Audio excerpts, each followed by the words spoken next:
Mais... Bonjour.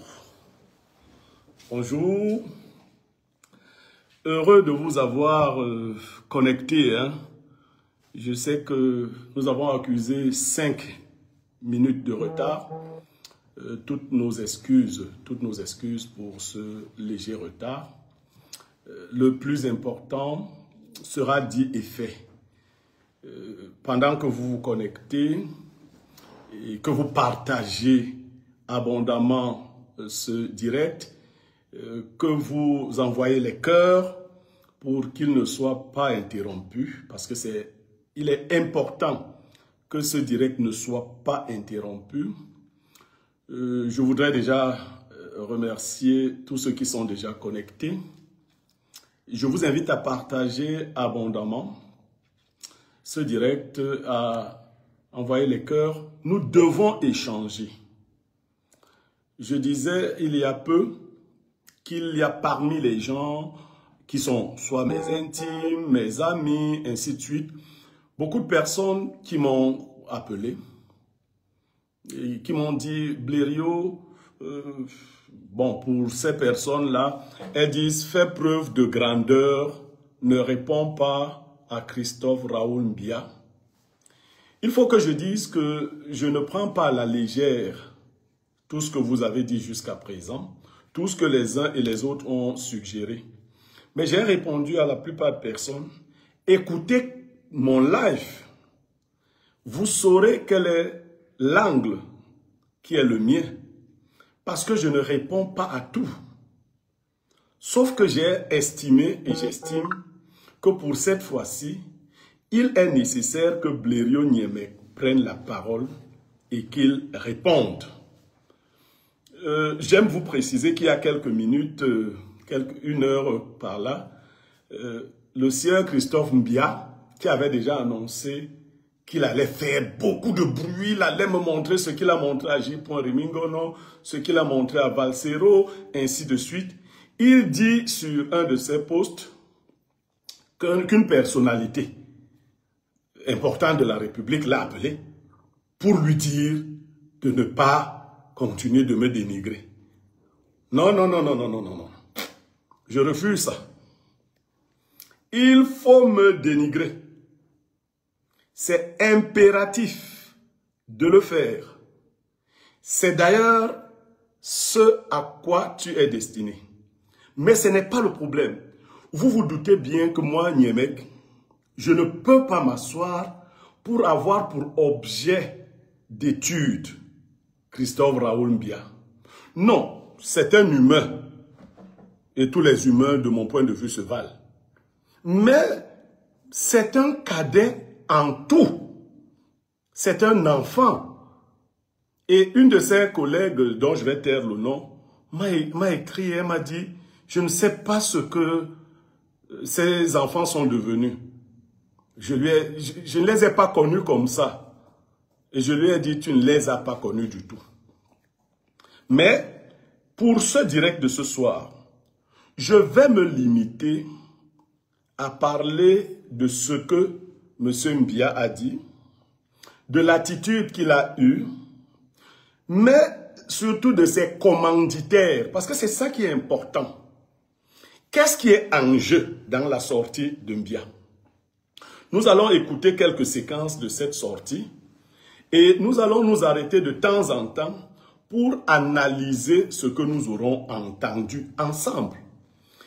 Et c'est aussi par respect pour vous, ma communauté, que j'ai décidé de parler. Je vais vous expliquer comment ça fonctionne avant d'entrer dans le cœur du sujet. On envoie un individu vous insulter, vous danser, dire des choses, beaucoup de choses. Ensuite, il conclut son propos en disant qu'il a d'autres révélations plus croustillantes. Et que si vous osez réagir, il va passer à l'étape supérieure. Et donc, quand vous adoptez une attitude de silence pour montrer de la grandeur ou que vous vous défendiez, si vous adoptez une attitude de grandeur, certaines des personnes qui vous suivent auront le sentiment qu'effectivement, le monsieur aurait quelque chose de croustillant qui vous ferait peur. Heureusement, dans le cas de monsieur Mbia, il a indiqué les choses croustillantes qu'il aurait à ajouter, qui ferait donc que je perde toute crédibilité. Et donc, vous déjà ma communauté, je vous avertis d'arrêter d'écouter des gens qui n'ont aucune valeur morale. Mais alors, aucune valeur morale. Aucune crédibilité. C'est quand même... On pouvait choisir quand même des individus différents de Christophe Raoul Mbia. Bon, venons-en à ce qui nous réunit ici ce soir. Venons-en à ce qui nous réunit ici ce soir. La sortie tonitruante de M. Mbia autour de la personne de M. Blériot-Niemek, les accusations dont je suis affublé. Je voudrais qu'on écoute d'abord, dès l'introduction, ce que dit M. Mbia. Permettez, s'il vous plaît. Pour répondre au grand frère, qui est pour nous un grand frère, Blériot-Niemek. Il faut bien écouter. Qui, depuis un certain temps, a eu la très très mauvaise idée de nous prendre pour cible dans ses écrits. Il est fait... Ok. Je vais aller très méthodiquement. Pour répondre au grand frère que nous considérons comme grand frère Blériot-Niemek, quand vous voyez l'attitude du gars, il est vraiment respectueux. Qui a eu la très mauvaise idée de nous prendre pour cible. Ce que Christophe ne sait pas, parce que c'est mon petit, hein. Ce que Christophe ne sait pas, c'est que je suis un rhéteur, c'est-à-dire un spécialiste de l'expression. Il dit que j'ai eu la très mauvaise idée de les prendre pour cible. Ça veut dire qu'en fait, il dit qu'ils sont des gens dangereux, ceux que j'aurais pris pour cible. Et donc, c'est une très mauvaise idée. Quand tu as donc la mauvaise idée de prendre des gens dangereux pour cible, les gens dangereux vont te faire des choses dangereuses. Comme on dit dans le langage vulgaire, ils vont te faire du sale. Et donc, Christophe Raoul Mbia est donc chargé de me faire du sale. Il est chargé de me faire du sale. Il faut qu'on me... Il est chargé de me faire du sale. Mais essayons de voir le sale que Christophe Raoul Mbia fait. Et examinons. Je suis sûr, Mbia est en train de suivre le live. Et il va beaucoup en apprendre. Il va en apprendre des choses. Et il sera réconforté. Alors, j'ai eu donc la très mauvaise idée de les prendre. Parce que c'est lui qui le dit. Et il va citer les noms des personnes que j'ai eu la mauvaise idée de prendre pour cible. Je vais dire que dans mon propos, je vais, comme je l'ai promis, éviter... Et puis, mais nous ne le calculons pas nous parce ne que nous le estimions bon. que nous avions un combat beaucoup plus rude à livrer face à la désinformation venant des lanceurs d'alerte. Alors, Blériot-Niemek, Christophe Mbia dit qu'ils avaient un combat beaucoup plus rude à livrer face à la désinformation. Et moi, j'aurais profité donc, pendant que eux, ils étaient dans un combat plus important, j'en ai profité pour leur faire des enfants dans le dos. C'est pour cela qu'ils ne se sont pas vite occupés de moi. Maintenant qu'ils ont fini avec le premier combat qui était rude, et on ne sait pas qui leur a confié ce combat, on va revenir. Ils avaient donc des combats.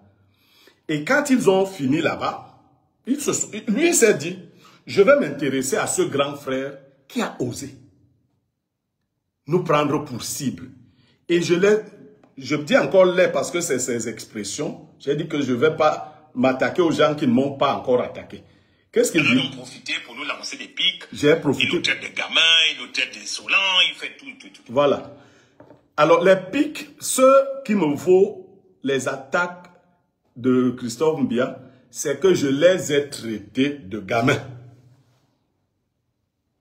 Donc, Christophe Mbia estime qu'il n'est pas un gamin. Il n'est pas insolent. Je les ai traités de gamin et d'insolent. Alors, c'est quoi un gamin?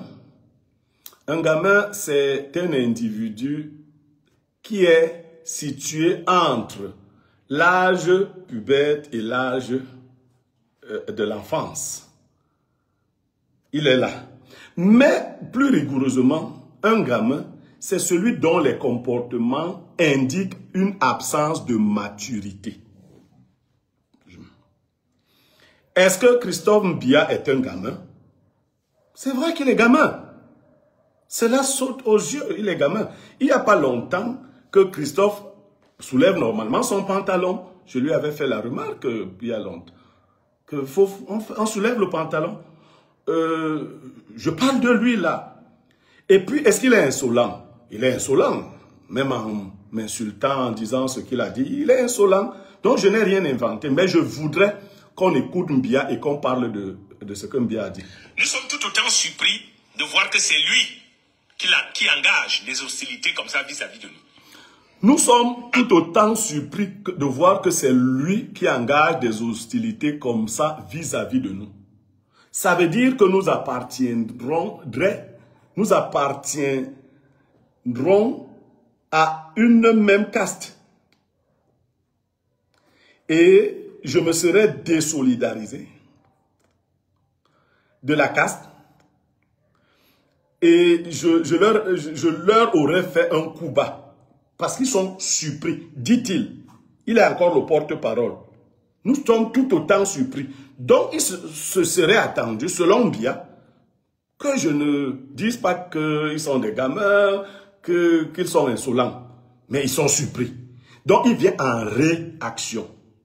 J'ai d'abord envie de dire à Blaireau Niemek qu'il ne faut jamais oublier d'où on vient. Oui.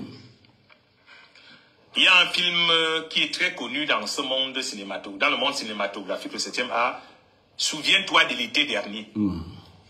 Blaireau Niemek, que vous voyez, qui impressionne certains par son aisance linguistique et son art oratoire, assez impressionnant aussi parfois. Ok. Christophe Mbia me dit de me rappeler d'où je viens. J'impressionne certains par mon art oratoire, mon aisance linguistique parfois, dont Mbia m'évalue. Il peut m'apprécier, mais là, il m'évalue parce qu'il dit parfois. Donc, parfois, ce n'est pas bien, parfois, c'est bien. Et donc, il faut que je me souvienne d'où je viens. Je vous fais l'économie de ce qu'il dit là. Non, il faut que vous suiviez. Ça vient de ça. Un gars qui vient du monde de la communication. Je ne suis pas un gars qui vient du monde. Niemek, c'est un enseignant vacataire de philosophie qui n'a pas réussi dans ce domaine et qui, par imposture, s'est retrouvé dans le domaine de la communication. D'accord. Bon, le travail a commencé. Blaireau Niemek ne vient pas du monde de la communication. Dont viendrait Christophe Mbia. Maintenant, je vais cibler seulement Mbia. Je ne parle pas d'autres personnes.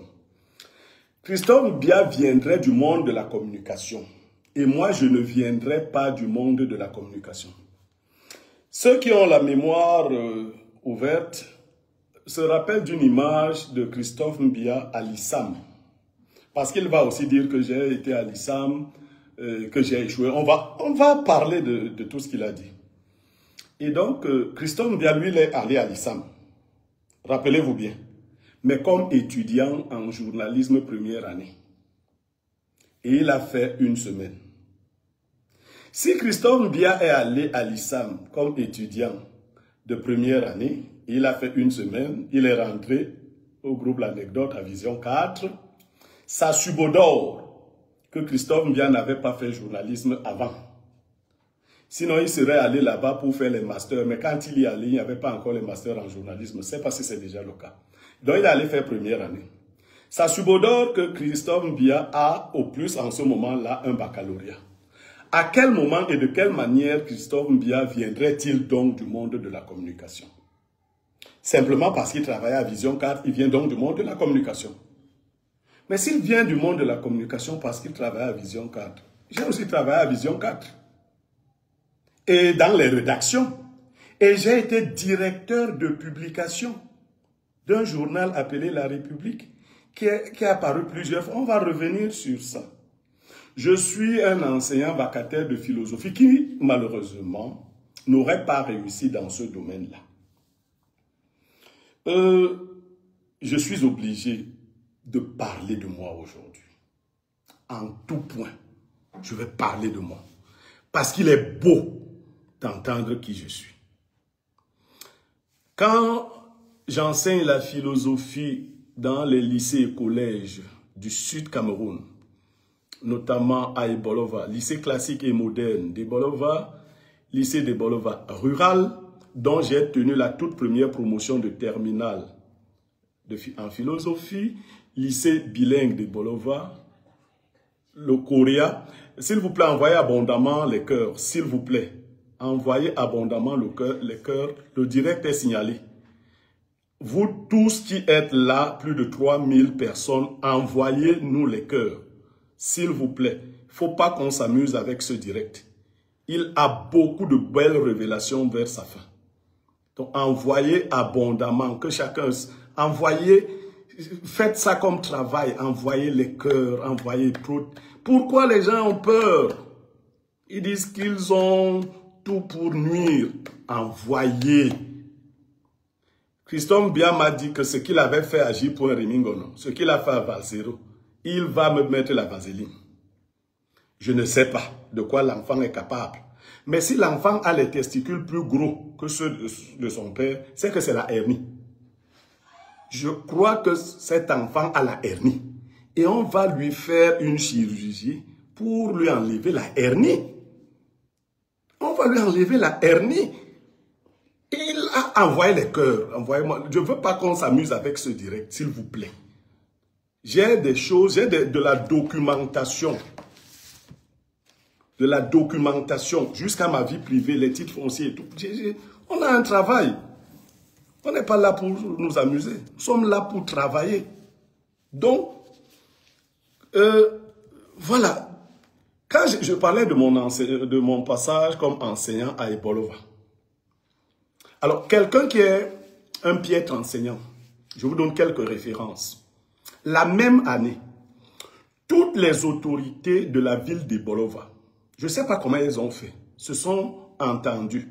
Le gouverneur du Sud s'appelait Bernard Wongolo. J'étais répétiteur de son enfant. Le président du tribunal d'Ebolova s'appelait Evineba Claude. J'étais répétiteur de ces deux enfants. L'un d'entre eux est cadre dans l'armée camerounaise aujourd'hui. Une autre est sortie de l'ESTIC. Je suis leur père et leur formateur. Je dis la même année. Le colonel Nke désirait ma gloire. La même année, j'étais répétiteur de ces enfants et on m'appelait le distributeur automatique des baccalauréats. J'enseignais la philosophie, le français et l'anglais. Peut-être Mbia ne le sait pas. Je suis camarade de classe de Ernest Obama. Camarade de première année, matricule 99 437. Renseignez-vous chez tous les enseignants de philosophie. Depuis le DG de Isakam, qui fut mon enseignant. Il s'appelle Jean-Pierre Imélé. Je vous ai gardé quelques effets ici pour mon école. Quand j'étais à l'école doctorale, j'ai eu pour camarade Tot, que vous voyez souvent sur les plateaux, parce que je suis revenu à l'école doctorale 10 ans après. Je suis ici, je peux lire ici mes camarades de philosophie africaine. Voilà le document signé. Philosophie africaine, il est signé ici par le professeur Pius Ondoa, qui a été ministre au Cameroun, ministre de la fonction publique, chef département de philosophie. Goda Ader, il est professeur titulaire de philosophie, il est dans le Nord Cameroun. Et bon, il y a des noms que je n'arrive pas à lire. Toujours est-il que nous sommes un effectif de 9 étudiants. Et je suis le premier de la promotion. Je suis le premier de la promotion. Mon nom, c'est le numéro 7. Vous pouvez lire là. C'est 2.7, le premier de la promotion à l'école doctorale. C'est pas, Mbia va devoir montrer s'il a été à l'école. Hein. Je ne sais pas si Mbia a été à l'école, mais bon. Donc, je vous ai dit qu'à Ebolova, j'ai répété les enfants de tous les grands de la ville. Bernard Ongolo, gouverneur. Evineba, président du tribunal. Nke Désiré Magloire, colonel. Et j'ai créé des groupes de répétition pour les enfants des pauvres. Parce que je ne voulais pas que les pauvres soient abandonnés.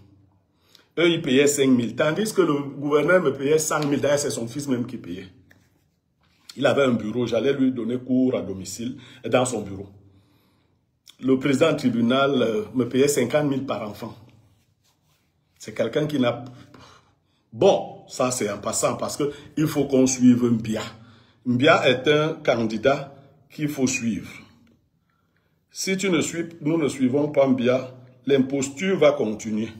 Alors, il avait été pêché dans une laverie par Ernest Obama à l'époque, je crois que dans les années 2019, 2017. Voilà. Ça devient intéressant. J'avais été pêché dans une laverie par Ernest Obama dans les années 2017-2019. Ok. Quand vous envoyez un enfant insulter un adulte, demandez-lui de rassembler des éléments sérieux. C'est vrai, quand on est dans la querelle, il faut mélanger le mensonge et la vérité. Il faut, oui, pour les gens de petite classe. Mais quand on est sur une question aussi sérieuse avec un adversaire comme Niemek, je vous conseille, tout le monde a des défauts, tout le monde a des parties ridicules de sa vie, mais cherchez bien. J'avais donc été pêché par mon camarade de classe Ernest Obama dans les années 2017-2019 dans une laverie. Chacun d'entre nous a un parcours. J'aurais aimé avoir été laveur des véhicules. Je n'ai pas eu ce privilège. Mais j'ai été vendeur d'eau en Vogada. J'ai ouvert un fourrage et je vendais de l'eau. À l'époque où il n'y avait pas d'eau dans la ville de Yaoundé. Et ça me rapportait en moyenne 25 000 la journée. Dans les années 2011, j'ai emmagasiné de l'argent et j'ai construit un immeuble en Vogada, R+1, 10 boutiques. C'est ce que j'ai fait en Vogada avec l'argent du fourrage. Pour Vogada, c'est les Nigérians qui habitent là-bas, qui louent les boutiques. C'est ce que j'ai fait Mbia. Si j'ai lavé les voitures, par contre, si je dis que je n'ai pas vendu l'eau, des anciens acheteurs d'eau vont sortir, disent que Blaireau, moi j'achetais l'eau chez toi en Vogada. J'aimerais qu'un seul de mes anciens clients de voiture, et peut-être, comme il est journaliste lui, qu'il indique le lieu où se situait la laverie. Je n'ai pas honte d'avoir fait cela. J'ai vendu du pain Acropole. J'étais le meilleur vendeur de pain Acropole de Vogada dans les années 2003. Mais je n'ai pas eu la chance, Mbia, de laver les voitures dans une laverie. Pourquoi je m'arrête sur ce genre de choses? Je vais vous raconter une petite anecdote. Un jour, un papa à moi, dans le quartier, Vogada, vient me voir et il me dit, Blaireau, il y a quelqu'un qui m'a insulté. Le papa, paix à son âme, s'appelait Dieudonné Ntep. Il était DTN du cyclisme. Moi, je vais parler avec des faits. Il m'a dit, il y a quelqu'un qui m'a insulté. Il a dit que j'ai volé de l'argent et j'ai acheté une maison, la maison que j'ai en Vogada. J'aimerais que tu lui parles. J'ai appelé le monsieur, je lui ai dit, ben, tu dis que Dieudonné Ntep pas volé de l'argent et s'est acheté une maison en Vogada. Tu connais Dieudonné Ntep? Il me dit, ah non gars, je ne le connais pas. C'est le président de l'Africa Cyclisme qui m'a dit de dire ça. Je dis que, hey, mais c'est comme ça. Il dit, ah, c'est comme ça notre... Je dis, non, ça ne peut pas être ça votre métier. Là, c'est le gangstérisme, c'est pas ça. Il me dit, ah, toi, tu comprends. Je dis que je comprends. Tu ne peux pas ne pas. Le Dieudonné Ntep était jumeau. Et son jumeau travaillait à la BEAC. Monsieur Ndjok. Monsieur Ndjok avait acheté une maison en Vogada. Et quand il est allé habiter ailleurs, il a offert cette maison à son frère jumeau. Mais un journaliste avait été payé pour dire que Dieudonné Ntep avait volé de l'argent à la Fédération camerounaise de cyclisme et avait acheté une maison en Bogota. Et ce journaliste essayait de me convaincre que c'est comme ça que ce métier fonctionne. C'est-à-dire qu'on peut te donner une information, on te donne de l'argent, tu n'as pas besoin de vérifier, tu tapes sur la personne. Même si sa femme quitte le mariage parce que tu as dit quelque chose de grave, c'est leur problème. C'est-à-dire, tu t'en fous. Donc, c'est dans cette logique que certains seraient devenus des journalistes. J'aime aussi vous raconter une autre anecdote. Vous vous rappelez du reportage de mon petit frère Christophe Raoul Mbia sur J. Remingono. Il avait fait un reportage dans le village de J. Remingono. Envoyez les cœurs, s'il vous plaît. Envoyez abondamment les cœurs. Il avait fait un reportage sur J. Remingono. Et après, il avait demandé pardon. Récemment, il a demandé pardon et tout. Et il a dit qu'il faisait ça sur commande. Qui vole une fois, volera deux fois. Donc, en fait, Mbia travaille sur commande. Qui est son commanditaire, cette fois-ci, on saura. Mais, il avait demandé pardon. Seulement, ce que je voudrais vous faire remarquer dans le reportage en question, c'est que Christophe Raoul Mbia avait reçu de l'argent pour donner à certains membres de la famille de J. Remingono pour qu'ils témoignent contre J. Remingono, d'une part. Mais d'autre part, des gens qui sont dans le reportage avaient été ramenés de Yaoundé. On les avait pris à Yaoundé, on les a amenés là-bas, juste pour les besoins de la course. Ils parlaient donc, et il y avait des collègues que j'avais reconnus. Ils parlaient donc comme s'ils étaient du village de J. Remingono.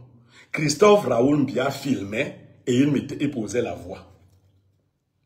Vous qui prenez les gens pour vous défendre, pour salir les gens, c'est ce genre de personnes que vous prenez. Celui qui vient devant la loi doit montrer patte blanche, doit avoir les mains propres. C'est un tel passé. C'est ça les gens qui défendent la République. C'est quelle République? La rue publique ou la République? Voilà, il avait présenté ses excuses pour redorer son blason, pour revenir sur la scène médiatique. Parce qu'ils estiment qu'on peut dire aujourd'hui une chose, demain dire le contraire. Comme les Camerounais ne retiennent même pas ce que les gens ont... Bon, d'ailleurs, les Camerounais sont miséricordieux et pardonnent facilement.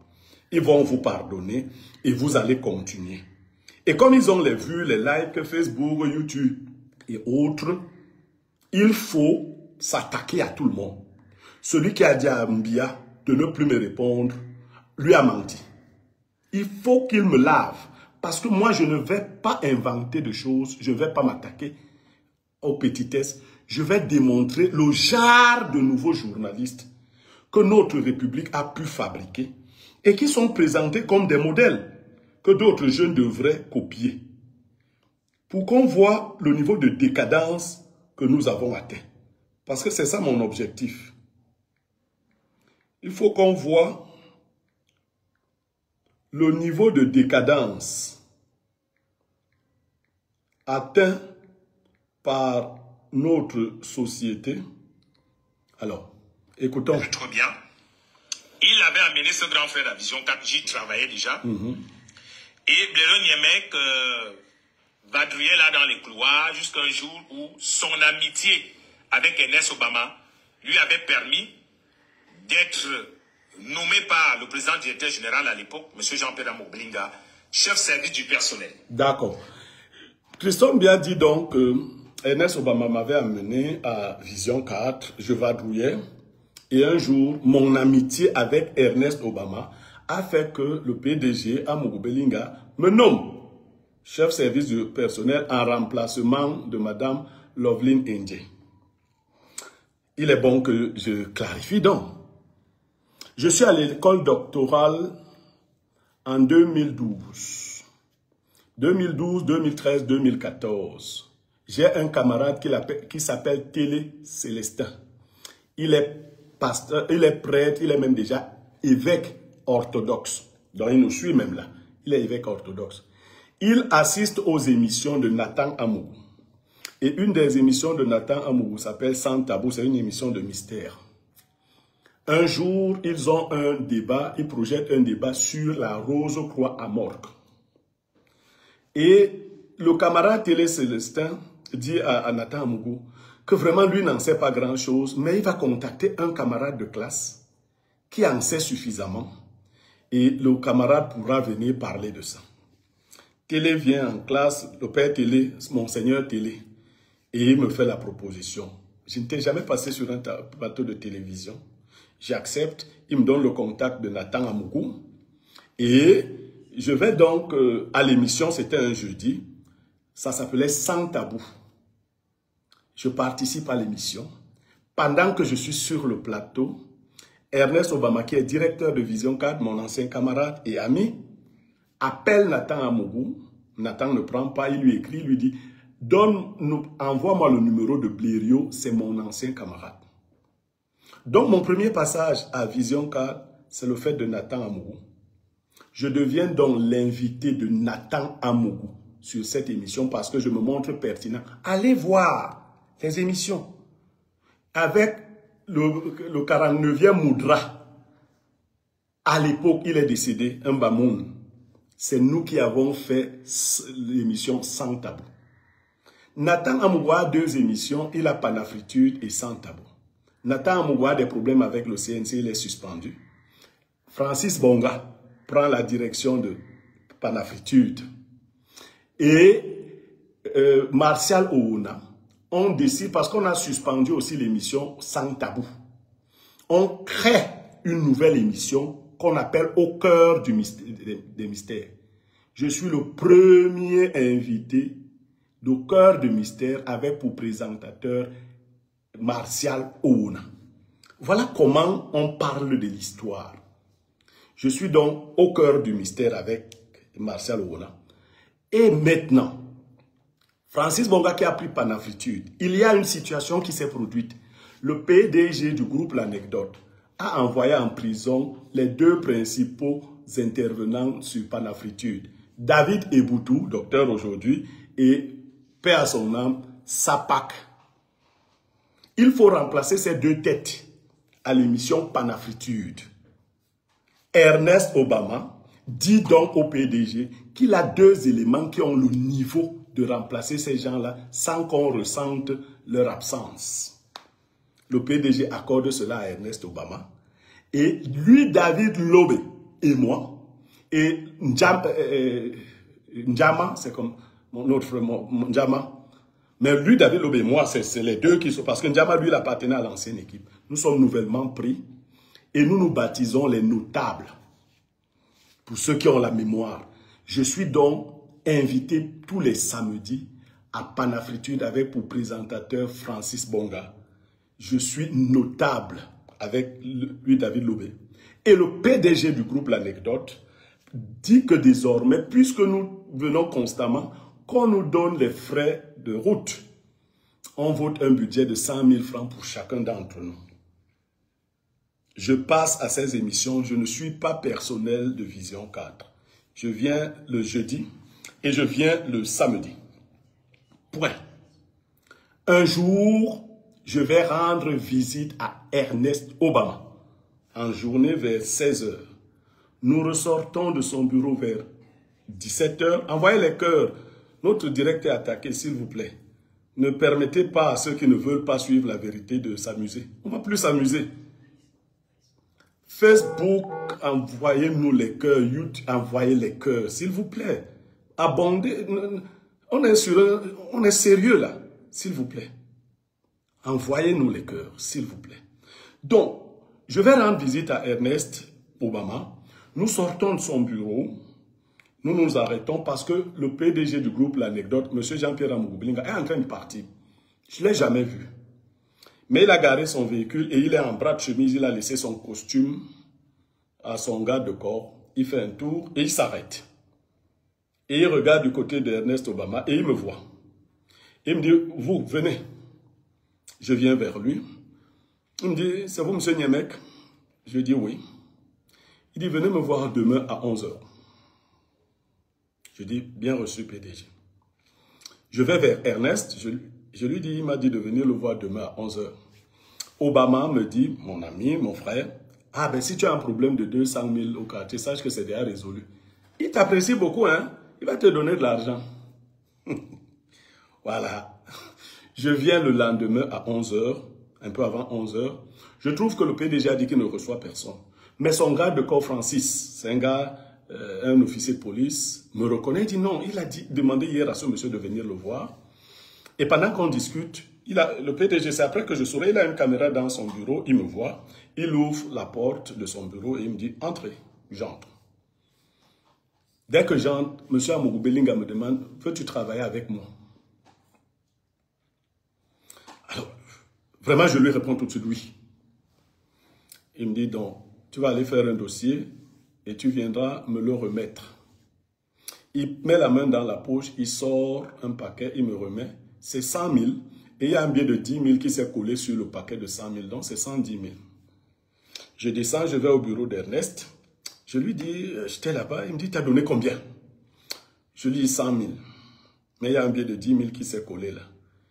Il me dit, oh, tu n'as pas eu beaucoup de chance avec lui. Oh, il n'a eu de chance.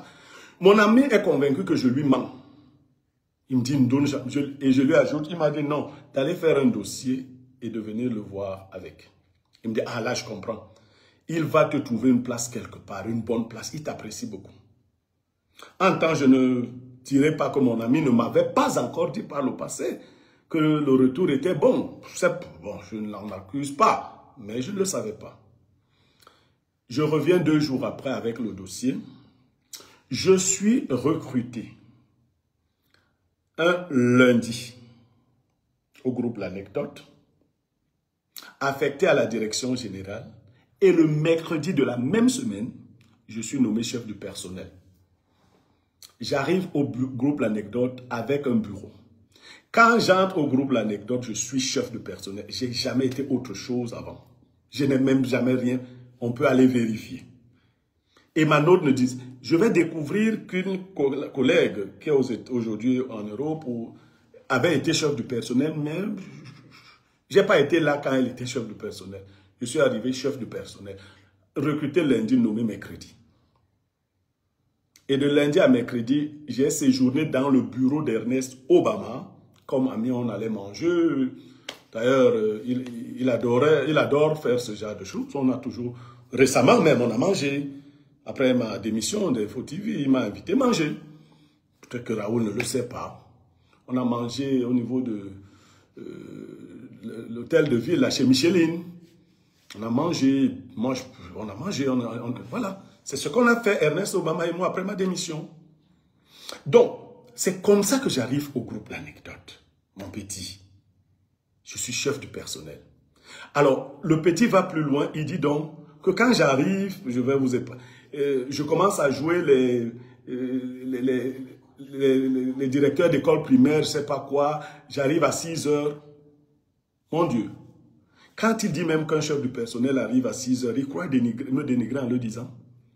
C'est moi, Niémec, qui est structuré administrativement et du point de vue de la discipline, le groupe L'Anecdote. Je le dis, M. Jean-Pierre Amougou Belinga est là, il le sait et je vais le démontrer. Quand j'arrive au groupe L'Anecdote, vous ne pouvez pas vous imaginer, il n'y avait pas de toilette. Les gens, les grands journalistes, vous pissaient sur les murs des gens. Je ne sais pas là où ils faisaient la grosse commission. J'ai dit au PDG que c'est... Il me dit non, ils ont bouché tout. Je dis non, il faut s'attaquer à ça. Parce que Raoul Bia a dit qu'on m'avait donné l'argent pour acheter les voitures, j'ai bouffé l'argent et que c'était mon premier test. Je vais rapidement vous parler des réalisations que j'ai faites au groupe L'Anecdote. C'est moi qui ai construit les nouvelles toilettes du groupe L'Anecdote.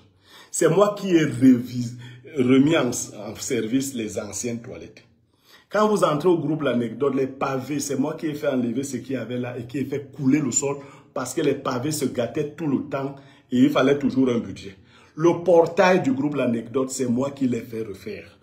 C'est moi qui ai équipé le Vision 4 Douala.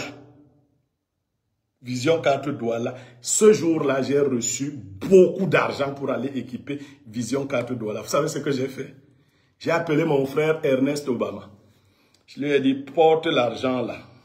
On fait les achats, je ne touche pas à l'argent. Obama est là. Et il y a 3 témoins. Djabeya, la DCM de l'époque, Onana. Et Madame Songo, Julienne. Nous sommes allés à Douala, on a dormi à l'hôtel Aqua. Les achats se sont faits à Vision Confort. C'est à moi qu'on a donné ça. C'est moi qui ai climatisé le studio de production du groupe de Vision 4. C'est moi qui ai fait toutes les cartes grises de toutes les voitures qui arrivaient à Vision 4. J'avais mon camarade de classe, je lui rends hommage à Serge Mamouer, qui travaillait au transport. Et qui travaille toujours. Est-ce que je vais... C'est moi qui ai fait. Alors, Mbia. Et le petit Mbia était là. C'est un garçon qu'on avait jeté dans les oubliettes. Il était pourtant un peu intéressant. Là, il causait souvent. Des fois, ils aimaient m'écouter parler. Je m'arrêtais. Et pourquoi je n'ai pas eu toute la visibilité que j'ai aujourd'hui à Vision 4?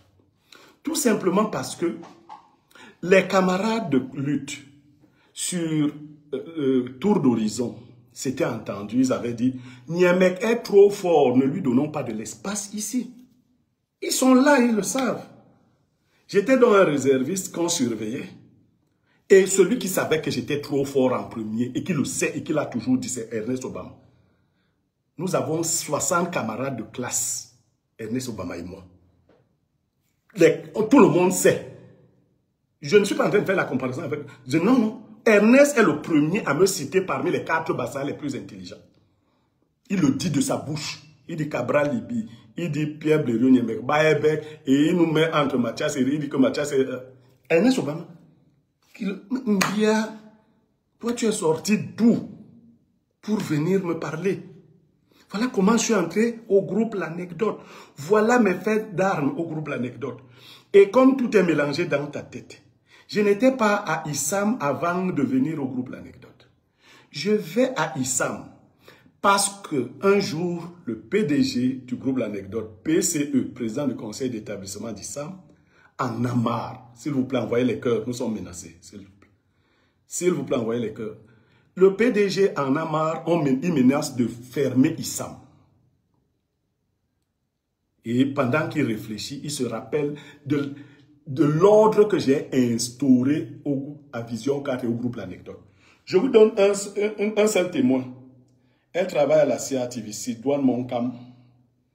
Sidoine Moncam s'est trouvé un matin en train de descendre de la moto, courir, enlever ses talons, courir pour entrer au portail. Mbia prétend que certains anciens m'ont appelé pour me dire d'arrêter mes habitudes. J'ai imposé ça jusqu'à mon départ. Arrête de dire ça, petit garçon. Et je vais même vous dire, le jour, effectivement, il y a eu une réunion entre quelques personnes et on a envoyé un certain Thomas Mbega me parler que arrête ça.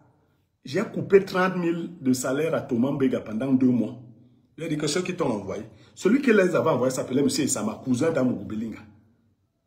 Quand je suis arrivé à Issam, le même jour, j'ai suspendu la fille d'Amougou Belinga pour 3 jours. Elle travaillait là-bas. J'ai licencié un enseignant le même jour. J'ai mis l'ordre à Issam en 2 jours. On m'avait envoyé là-bas pour mettre de l'ordre et j'ai mis de l'ordre là-bas. Alors, la question des voitures qui est remontée, Christophe Raoul Mbia dit qu'on m'avait donné de l'argent, beaucoup d'argent, pour acheter des voitures flambant neuves. Et voilà, j'ai acheté les voitures qui avaient la syphilis, les voitures qui avaient ceci, cela. Ouais, la vérité prend les escaliers, le mensonge prend l'ascenseur. Je ne sais pas pourquoi Dieu a arrangé ma vie pour que les choses se passent comme ça. Les voitures neuves s'achètent au Cameroun à la Camille avant l'existence de Gétour et autres aujourd'hui. Et je n'ai jamais reçu de l'argent pour acheter des voitures neuves et je n'ai jamais reçu de l'argent des mains d'Amougou Belinga pour acheter des voitures. J'étais chef du personnel et j'avais pour chef direct Madame Mani Esther. Elle est la mère des enfants d'Amougou Belinga. C'est elle qui m'a confié 25 millions de francs pour acheter 5 voitures d'occasion. 25 millions pour acheter 5 voitures d'occasion et faire les cartes grises des voitures. Mbia. Alors, le témoin de ces achats s'appelle Bruno Bidjang. Mbia. Bruno Bidjang m'a amené chez un Sénégalais monté, Elixono monté Grand Moulin. Ce Sénégalais nous a présenté les voitures, mais nous ne sommes pas tombés d'accord. Nous avons mangé du riz sénégalais très bien fait chez lui. Et ce monsieur m'a offert au nom de Bruno Bidjang un costume d'une valeur de 200 000 francs. Il m'a dit, peut-être on fera affaire une autre fois, mais je ne peux pas te vendre à ce prix. Le plus beau costume que j'ai eu à cette époque coûtait 200 000 francs. C'est grâce à la relation de Bruno Bidjang. Je suis donc allé acheter finalement les 5 voitures au Carrefour Vogt, chez un anglophone qui est aujourd'hui aux États-Unis, qui a eu des problèmes. S'il avait les véhicules qui avaient la syphilis et tout cela, c'est là-bas que j'ai acheté les véhicules de la syphilis 5. Et j'ai fait les dossiers d'immatriculation et autres dans les 25 millions. Je ne vais même pas aller plus loin. Vous voyez ce que je voulais vous montrer dans cette affaire. Ce que je voulais vous montrer et que vous ne pouviez pas imaginer, c'est qu'on peut donner une tâche aussi sale à un enfant et lui demander de fabriquer n'importe quoi et de dire. Moi, j'aurais voulu que Christophe retrouve des choses, parce que je suis un humain, j'ai des choses sales. S'il avait interrogé fortement Obama, il aurait eu quelques informations.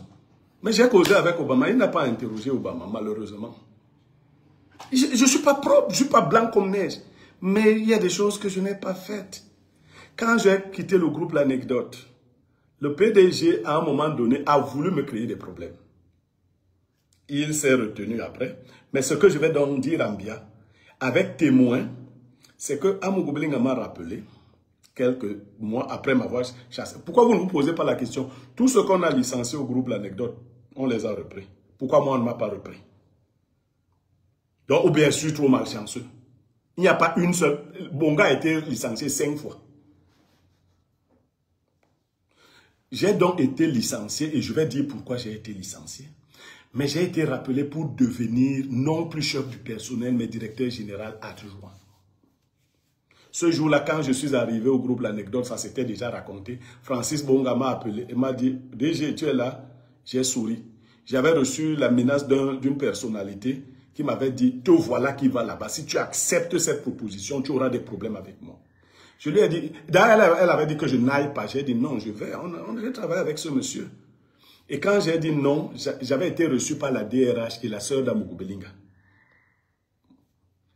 qui m'ont fait la proposition. Je leur ai dit, je suis très rigoureux. J'avais dit que le jour où je partirai, je ne reviendrai plus jamais. Et elles m'ont demandé, qui va donc dire ça au PDG? J'ai dit moi-même. J'ai écrit au président Amougou Belinga que j'ai été au courant de sa sollicitude, mais que je ne pouvais pas y répondre. Et il m'a dit, ok. Ça s'est arrêté là. Voilà la fin de mon aventure. Mais qu'est-ce qui me fait licencier du groupe L'Anecdote?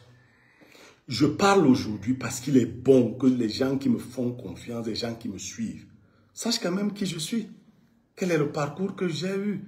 Est-ce que je suis comme ces enfants qui font n'importe quoi et tout le reste? Pourquoi je suis gueulard comme ça? J'ai payé une formation de sculpture à un jeune garçon du prénom de Nestor. Je ne vais pas donner son nom de famille. Il était très bon sculpteur. Un jour, il m'a suggéré l'idée qu'il voulait faire une sculpture de M. Amougou Belinga. J'ai accepté. Et à l'insu de M. Amougou Belinga, nous avons retrouvé des photos et autres. On a fait une sculpture. Tous ceux qui allaient dans le bureau de M. Amougou Belinga trouvaient cette sculpture au niveau de son secrétariat. Cette sculpture m'a coûté, je l'ai financée seul, 300 000 francs. Et le jeune homme que j'avais fait former, je l'ai fait former à l'université de Ndissamba. Par la fille de Ndissamba qu'on appelle Marie-Louise Ndissamba. Je n'ai pas payé un franc parce qu'elle était mon amie. Donc ce petit garçon, je le récupère. Donc il fait, lui, il donne l'aspect pratique, l'aspect technique et moi je finance. Je suis allé remettre la sculpture à Amougou Belinga parce que Christophe a dit qu'il y a un problème de sculpture. Je vais lui expliquer tout ce qu'il ne sait pas. Alors, quand je remets la sculpture à M. Jean-Pierre Amougou Belinga, je suis avec le petit Nestor, il est ébloui. Je lui présente le jeune homme et il prend 2 millions de francs et remet au jeune homme. Le jeune homme et moi, nous descendons dans mon bureau et je lui dis, bon, ok, voilà ce qu'on a obtenu. Le jeune homme prend 300 000, il me remet. Je lui dis, mais c'est tout? Il me dit, mais c'est ce que tu avais mis dans la sculpture, non? Je lui dis, comment ça, petit? On a fait le boulot à deux, comment tu me donnes 300 000, tu prends? Il me dit, non, bon, tu veux alors combien? Je lui dis, non, non, c'est pas sérieux. Il prend, je lui dis, donne-moi encore 300 000. Il me donne 300 000, ça faisait 600 000. Il reste avec 1,4 million. 2 jours après, le PDG m'appelle et il me dit qu'il a beaucoup apprécié la sculpture et il souhaite que je fasse une sculpture géante, je fasse faire une sculpture géante en la mémoire de son père. Et il envoie son gars de corps Francis me remettre les photos de son père. Il me remet les photos, j'appelle mon jeune homme, je lui dis, on vient d'avoir un autre marché. Je lui explique. Il me dit, je vais faire le devis. Je lui dis, fais le devis. Il fait le devis, il me dit, ça fait 5 millions. Je lui dis, 5 millions, comment mon petit? On a dépensé 300 000 dans la première sculpture. Imaginons qu'on multiplie ça même par 4, par 5, par 6. Mais après, il me dit, bon, tu vas donner, on va 2 millions. Je dis, d'accord. Mais le PDG ne m'a pas donné d'argent. Qu'est-ce que je fais? Je me mets à réfléchir. Et le jeune homme m'appelle encore, il me dit, non, vraiment, il faut qu'il gagne sa vie à travers cette sculpture. Je dis, mais le type là n'a pas donné d'argent. Il dit, non, c'est 10 millions. Je dis, quoi? Je lui dis, bon, je vais appeler le PDG, je vais lui dire que tu as refusé de faire. Finalement, il consent à faire la sculpture. Et je lui dis, qu'est-ce qu'on fait? On a reçu 2 millions. Tu dis que la sculpture coûte 2 millions. Moi, je vais te donner 1 million. Je vais prendre les 600 000 qu'on m'a donné, que j'ai eu, plus 400 000, je vais te donner. Tu vas mettre 1 million dans l'affaire. Et là, on espère donc qu'on aura le pactole. Il nous a d'abord donné 2 millions alors que nous avions dépensé 300 000.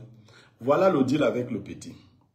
On fait la sculpture. Quand elle est prête, j'en parle au PDG qui me dit qu'il ne veut plus entendre parler de ça. Je dis, mais comment? Je prends le grand frère du PDG qui est chef de village, Sa Majesté Nkili, je l'amène là où le petit a fait la sculpture, il voit la sculpture. Il dit, oh ça c'est très beau, c'est notre père tout craché. Je dis que mais ton frère dit qu'il ne... Je ne sais pas ce qui se passe. Je ne comprenais plus la décision du PDG. J'essaie d'expliquer au petit que le PDG ne veut plus rien entendre. Un jour, j'affronte encore le PDG. Il me dit, je ne sais pas ce que tu cherches avec cette affaire-là. Et comme c'est un homme très charismatique, j'ai laissé. Les gens du groupe L'Anecdote sont allés dire au petit que le PDG m'a donné 20 millions pour la sculpture, j'ai bouffé. Mais le petit a manqué d'intelligence. Le PDG m'a donc donné 20 millions pour la sculpture. Et où est la sculpture? Donc lui ne veut pas voir la sculpture de son père. Le petit a décidé de mettre la sculpture dans un pick-up. Et il est venu un jour bloquer l'entrée du groupe L'Anecdote dans le pick-up avec la sculpture du père d'Amougou Belinga. Le PDG Amougou Belinga, revenant de son déjeuner, a trouvé le portail bloqué par un véhicule et une sculpture à l'intérieur. Il a demandé aux gens ce qui se passait. Et les gens qui m'aimaient beaucoup au groupe L'Anecdote lui ont dit que c'est le petit, c'est Niémé qui a dit à ce monsieur de venir bloquer l'entrée avec la sculpture. Il a fait appeler le petit. Il lui a demandé, le petit lui a dit, moi j'ai fait la sculpture depuis plus de 6 mois. Monsieur Niémé ne veut pas me remettre, ne veut pas que je vous remette la sculpture. Monsieur Amougou Belinga a remis sur le champ 2 millions au petit. Il lui a dit, viens me voir demain. Et il a instruit les gens de porter la sculpture et d'aller la déposer dans son village. Elle est aujourd'hui installée dans le village de monsieur Amougou Belinga. Le même soir, il m'a licencié. Et le lendemain, il a ajouté 5 millions au petit. J'ai rencontré le petit ce matin-là quand on lui avait ajouté 5 millions. Je lui ai posé le problème. Il m'a dit que non, vraiment les 7 millions-là, tu as ta part là-dedans. Je suis rentré chez moi, je le rappelle pour lui dire, mais Nestor, donne-moi ma part. Moi, je viens d'être licencié. On dit que je t'ai envoyé défier le PDG. Il m'a dit qu'après avoir bien réfléchi, il ne peut plus partager l'argent là avec moi. Parce que lui n'aura plus un autre business maintenant que je ne suis plus au groupe L'Anecdote. Il préfère faire sa vie avec ces 7 millions. Je lui ai dit, Nestor, retiens ce jour. Je te donne 5 ans. On fera les bilans de ce que tu seras devenu. Je fais vite. Un jour, alors que je roulais dans ma grosse Pathfinder de couleur bordeaux, je montais la colline de Tropicana pour aller vers un van. J'aperçois Nestor qui marche dans la nuit, il se bat. J'appelle au téléphone, je dis, Nestor, comment tu vas? Il dit, je vais bien. Je dis, non, tu ne vas pas bien, je te vois, tu marches à pied là. Il dit, oui, je suis à Tropicana. Je dis, il y a une grosse voiture, Pathfinder, qui vient te traverser. Il dit, oui. Je dis, c'est moi. Je lui dis, je t'avais donné rendez-vous dans 5 ans, on n'a pas encore fait 5 ans. Il dit, ça veut dire quoi? Je lui dis, non, c'est la vie. Tu as fini d'utiliser les 7 millions, tu n'as plus rien. 2 ans après mon licenciement du groupe L'Anecdote, j'avais fêté une somme d'argent importante qui énerve les gens. Et le dossier dont parle Christophe Raoul Mbia, il a dit qu'il va le faire sortir. Mbia, s'il te plaît, pardon. Fais sortir le dossier l'IEP, l'IMAL, c'est comme ça qu'on appelle ça, et qu'on m'arrête. Depuis 5 ans et depuis 3 semaines, on a demandé à un ancien collègue proche de moi de donner des éléments sur ce dossier et autres pour qu'on puisse m'arrêter. Il a... La seule façon de m'arrêter, c'est de faire dans l'arbitraire. Et ceux qui auraient l'ambition de m'arrêter, vous êtes libres de m'arrêter. Vous n'avez besoin de personne, de rien. Vous êtes tout puissant.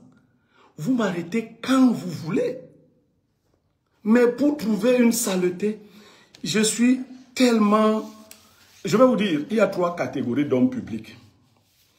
La première catégorie, je les appelle les pourris gâtés.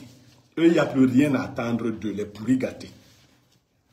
La deuxième catégorie, c'est les pourris récupérables. C'est ceux qui font des choses pas bien, mais ils peuvent s'amender et revenir sur le droit chemin.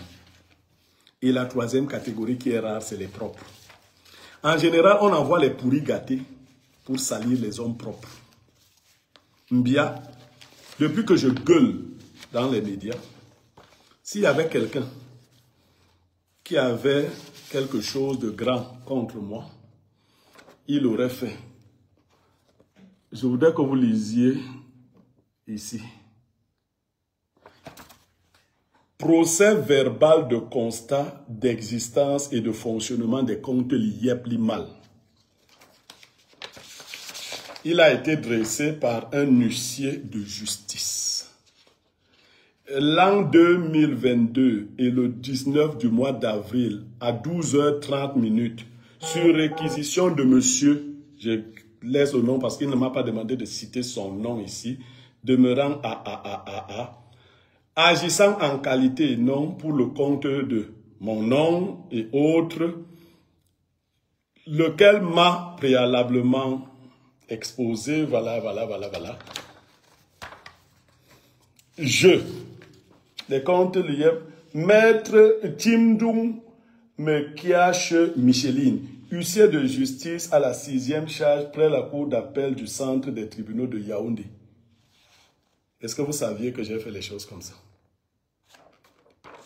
India, tu savais que j'ai fait les choses comme ça quand vous viendrez m'arrêter. Que j'ai fait montrer tout ce que les gens ont investi derrière moi à l'IEP l'IMAL par un huissier de justice. Je vous ai donné le nom.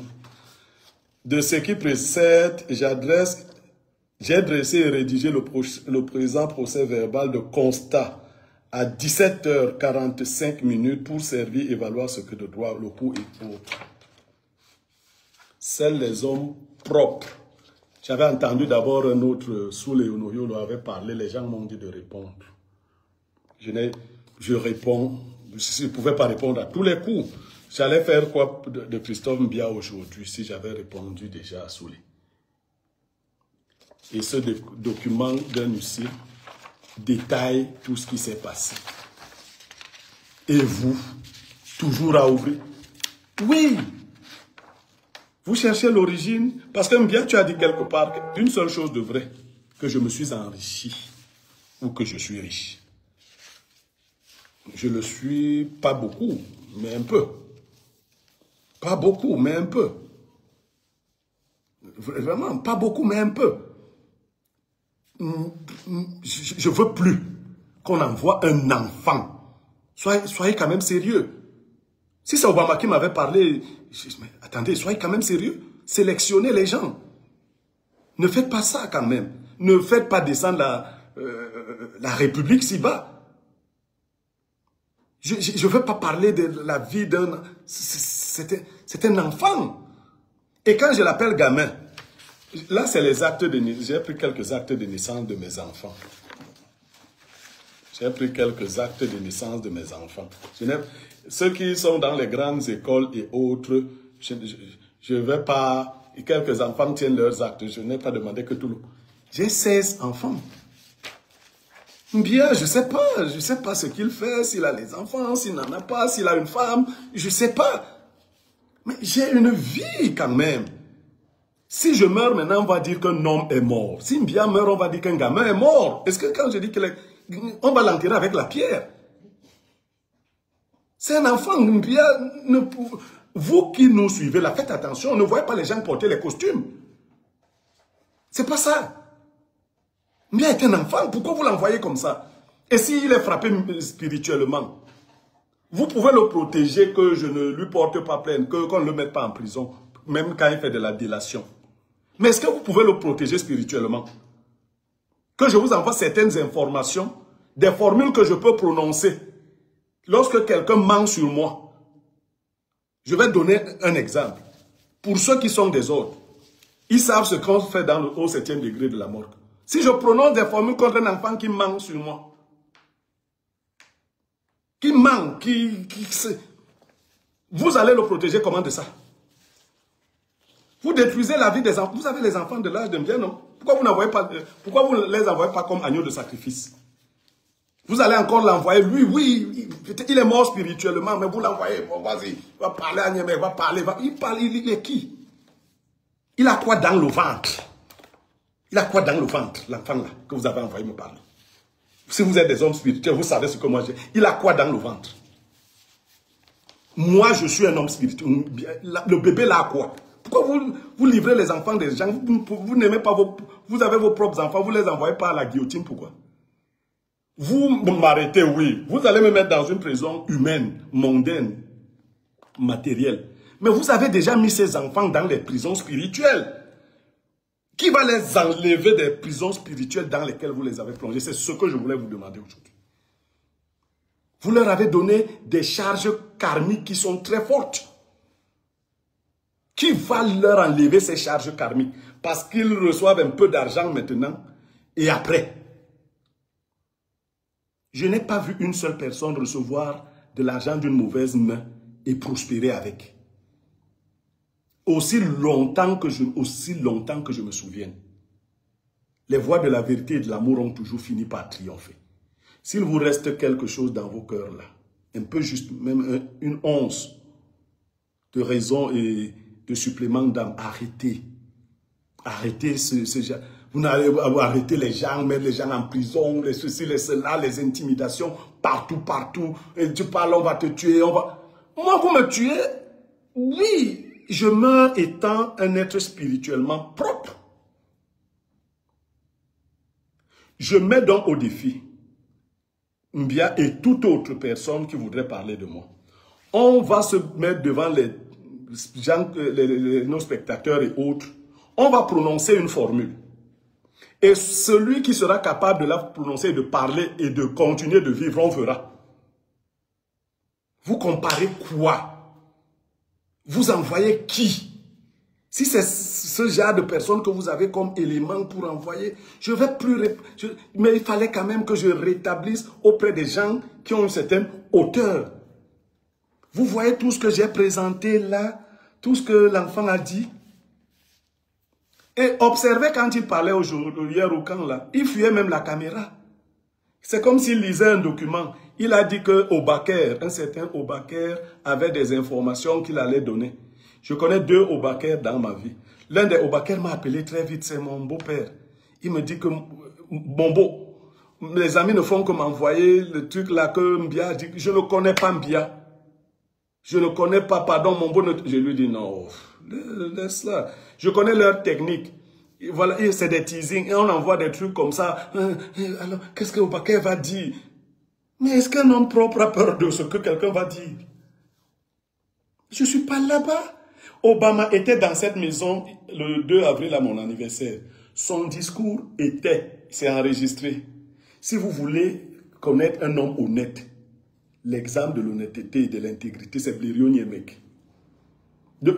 Je vais vous citer les gens qui étaient là. Il faut faire attention, hein. Respecter les gens. Respectez les gens. Mon Dieu, respectez les gens.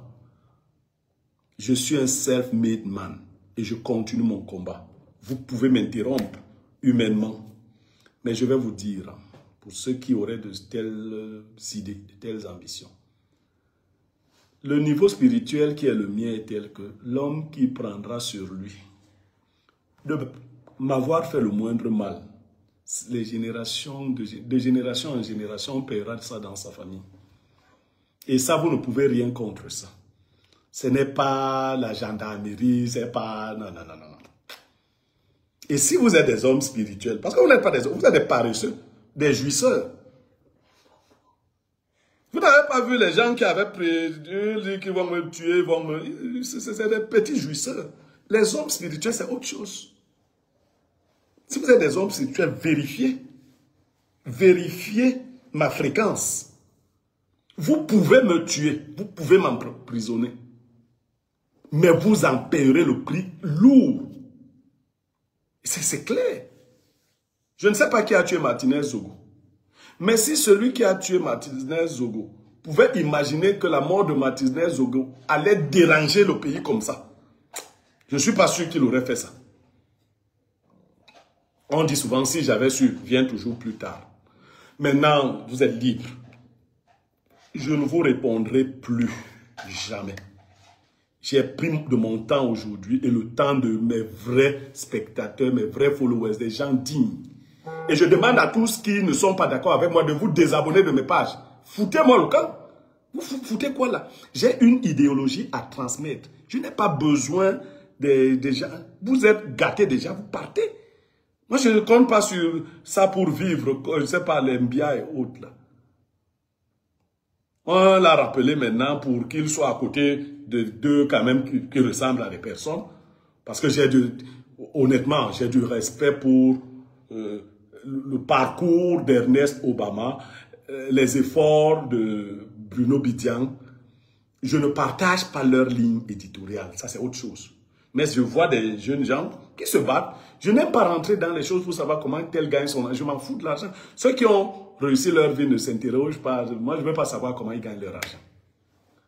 Mais moi, même bien, toi, tu viens t'asseoir à côté d'eux là. Est-ce que tu leur ressembles, gars? Bien, est-ce que tu es arrivé chez moi? Demande à Obama. Demande à Obama. J'ai dit que je parlais un peu de moi. J'ai quand même un R+3 comme domicile d'habitation. 100 locataires, 28 pièces libres, 28 pièces à occuper. Là où nous nous trouvons, là, c'est comme ça, 28. Si tu le savais, il y a des salles de fête dans ma maison. Ça va parce qu'elle ne fait pas le bruit comme quelques-uns. Quand tu entends là, il y a les fêtes, ça se passe dans ma maison. La dernière fois, je sais, tu étais locataire d'un studio quelque part. Bon, c'est pas mauvais. Tu es un jeune qui se bat. Peut-être qu'après les élections, tu vas bondir. Mais la vraie richesse, c'est celle qu'un homme peut bâtir lui-même. Ce n'est pas les petits dons qu'on peut te donner ici, là. Non, non. Moi, je n'ai pas vu les gens devenir riches à partir des dons. Il faut transformer les dons en investissement, si tu peux. Si ça vient d'une source pure. Donc, je crois avoir réglé cette problématique une fois pour toutes. Et je vous promets, sur l'honneur, de ne plus revenir sur ce genre de choses. Mais c'était nécessaire aujourd'hui. ça nous a permis d'échanger de manière sérieuse sur les pratiques qui ont cours autour de nous. Et ne donner plus aucune crédibilité, je le dis, au discours de telle personne. Parce que leur objectif n'est pas de dire la vérité. Leur objectif, c'est de créer le sensationnel, c'est de salir. Et comme très souvent les followers, dès que vous entendez, vous paniquez, et notre Blériot Niémec, est-ce que vraiment on dit que il est sale, il avait volé l'argent, Voilà, on dit comme ça, on ne peut rien prouver. Il faudra resuivre ce live point par point pour voir si je n'ai pas répondu en toute clarté. Et personne ne savait que j'avais un exploit d'huissier pour la question de l'IEP Limal, dont beaucoup d'individus croient pouvoir m'affubler tout le temps. J'en ris, hein. Donc que ça s'arrête comme ça, que chacun s'occupe de ses affaires. Moi, je vous remercie pour votre écoute bienveillante, pour votre gentillesse, pour votre soutien multiforme. Je tiens à rassurer, je ne suis pas un va-t-en-guerre, je ne suis pas un type qui a le projet de détruire une quelconque république. Mais j'ai ma ligne, c'est que je vais toujours défendre ce que je crois être la vérité, en toute sincérité. Je peux me tromper, c'est humain, mais je suis un serviteur loyal. Je me suis séparé de mon dernier patron, Dieu donné 20. On n'a aucun problème. Aucun. Je ne vais pas en dire plus. Et il a pour moi une rare admiration. Je ne suis pas sûr qu'il ait un collaborateur qu'il admire en ce moment comme il m'admire moi. Je ne vais pas énerver les gens qui sont là-bas. Pas les énerver. Mais je peux même décider de les énerver. Ils ne feront rien. Je peux les énerver, mais en disant la vérité. Je suis le chouchou, j'ai été le chouchou et de Dieu donné un vin. Moi, on a atteint un niveau de connexité qu'il ne va plus jamais atteindre avec... non, ça je le dis comme ça. Et on n'a pas de problème. On a juste des divergences de vision. Je ne veux pas lui, j'ai pas voulu... Donc je ne veux pas en dire plus, mais notre relation humaine n'a pas de problème. Donc arrêtez, là vous dites que ce que tu as fait à Info TV, maintenant là aussi vous êtes passé à Info TV, que j'ai fait à Info TV, Mbia. J'ai bousillé les gens à Info TV. Waouh! Donc arrêtez et que tout le monde fasse ce qu'il a à faire. Merci encore de continuer de nous soutenir sur nos pages Facebook, notre chaîne YouTube, ainsi de suite, TikTok et autres. Nous continuerons de faire ce travail citoyen ici, mais nous sommes sur un projet beaucoup plus structuré. Nous ne vous en disons pas plus pour le moment. Alors, portez-vous bien et merci à tout le monde. Merci énormément pour votre patience et l'écoute. Merci.